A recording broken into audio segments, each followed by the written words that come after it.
This is Razer's latest Venom Sunflower V4 Pro. I used it for about a month after getting it.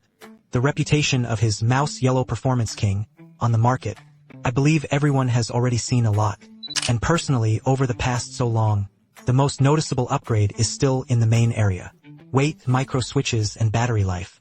So let's start by briefly discussing these points. Perhaps the mouse size is still 127.1 x 63.9 x 39.9 millimeters is exactly the same as the V3 Pro. Standard medium to large hand size. Under this premise, he controlled the weight to 50 grams. There's no false labeling, and no so-called 50 plus or minus SOSO. It's just right to keep it at 50 grams. Because of the coating, the black board is even lighter and weighs 49 grams. Moreover, its weight distribution is very even. Unlike some lightweight mice which are top-heavy or too heavy, they won't be too heavy. When using it like I did after getting used to it, you can clearly feel the mouse's flexibility has greatly improved. Plus, the sense of firmness in the grip is also very strong. As for the quality of the mold, naturally it is exactly the same as the V3 Pro. He uses Pro Player Pros on Pro settings. I don't need to say much about the number one result. When held continuously, the symmetrical design combined with waist suckers on both sides. One side can naturally fit the right thumb. The other side also provides space for the ring and little finger's predecessors. The patchwork bump on the back doesn't have any resistance to the hand, and the top apex happens to be a straight needle. So whether you are holding the finger front in a prone position, whether you lift your middle finger or hold it with your finger, the grip feels very good. The left and right buttons guide the controls to enhance the sense of control during gameplay. After all, it's a mold that's been proven by countless professional players.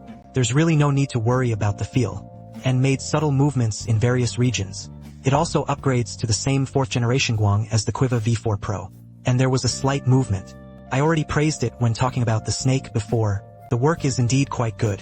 Compared to the Duque V3 Pro's micro switches, the feel is much crisper, pressure is even lower, and it rebounds faster, especially when triggering quickly and repeatedly, compared to the V3 Pro's improvements.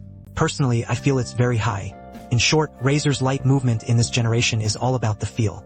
Can truly be said to rival mechanical micro switches. At the same time, the light flickered slightly. Light is triggered rather than metal contacts. Its performance advantage is also mechanical micro actuators. Things that can't be compared can also prevent wear and tear. And then there's the issue of double tapping. Here, I can also show you how the sound is performed. Thank you for watching.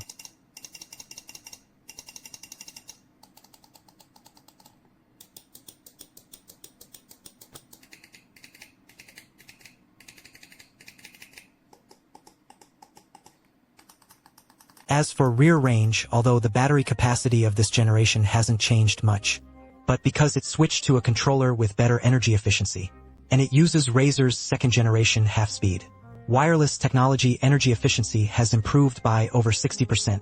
The result is a 1000 Hz return rate. Battery life jumps from 90 hours on the V3 Pro to 180 hours. In 28K mode, it also offers about 45 hours of battery life. And this almost never needs to be marked. I've been playing games for about 5 or 6 hours a day lately, and even more on weekends. With EK, I basically used it for 3 weeks and only charged once. And at a 2K return, it's also very durable. I checked, and the hourly power consumption is only about 1% to 2%. These 3 points are the ones I personally feel most noticeable about using them. As for its biggest upgrade, I haven't mentioned it yet. That is the sensor performance. This is also a major reason why it is known as Mouse Yellow, because it uses the most advanced, top-tier sensors. The 3rd generation Razer Fox Pro 50K offers up to 50,000 dpi 930 IPS, and acceleration up to 90G. This performance is absolutely a handy move. All I can say is what I do in front of the screen. As long as he's human, he doesn't have any performance bottlenecks.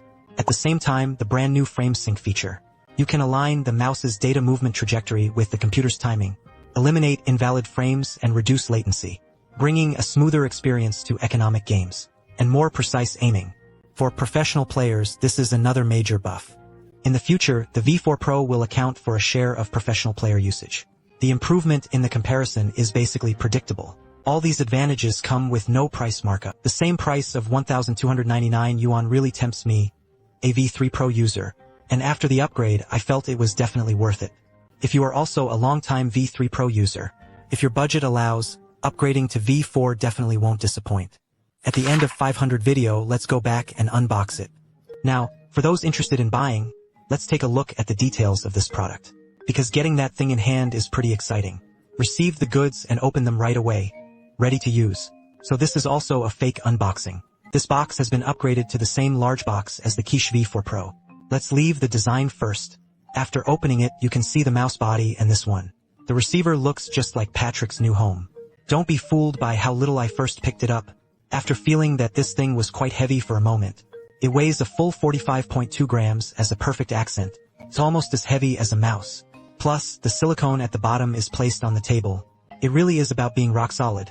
But there are both advantages and disadvantages. No nano contactor and such a heavy 8K contactor. This determines its usage scenarios. Basically, it's a fixed-point esports gaming experience, not something you can bring out on a daily basis. Alternatively, if it's a semi-compact contactor, 3 lights will light up after connecting.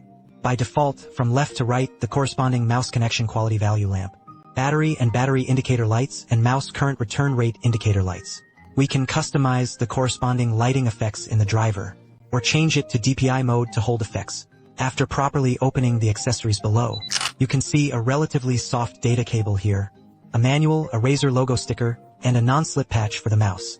It would be even better if there were a spare foot patch. Thunder Serpent, their original foot pads and feel. The controls are also quite impressive. You can buy a whole set at the seafood market. That's enough for me to have a crazy Thursday meal. Still dreaming every day, hoping to keep an original copy as a backup in the future. And in terms of drives, it's another epic update. It finally supports web drivers, which is indeed more convenient for area management. I directly deleted the Thundercloud one, then found that the headset and keyboard were killed. You still need to scare it back again. Hopefully, this driver can support their own company soon. Other peripherals are indeed quite useful. Besides modifying the DPI to set the return rate, adjusting the transensor's angle. Beyond the dormant period, you can also modify key mapping and the previously mentioned indicator lights. Overall, Razer's V4 Pro not only retains the top-tier mold feel of the V3 Pro, it also raises the bar for mouse performance by a whole new level. And they use a lighter, heavier, longer battery life and better micro-operation feel. It underwent a comprehensive upgrade, and was praised as mouse yellow. It truly is unquestionable. Alright, that's all for this video. Sharing with everyone. Thank you all very much for your support. I am an Auntie. See you in the next video. Everyone bow to the 6.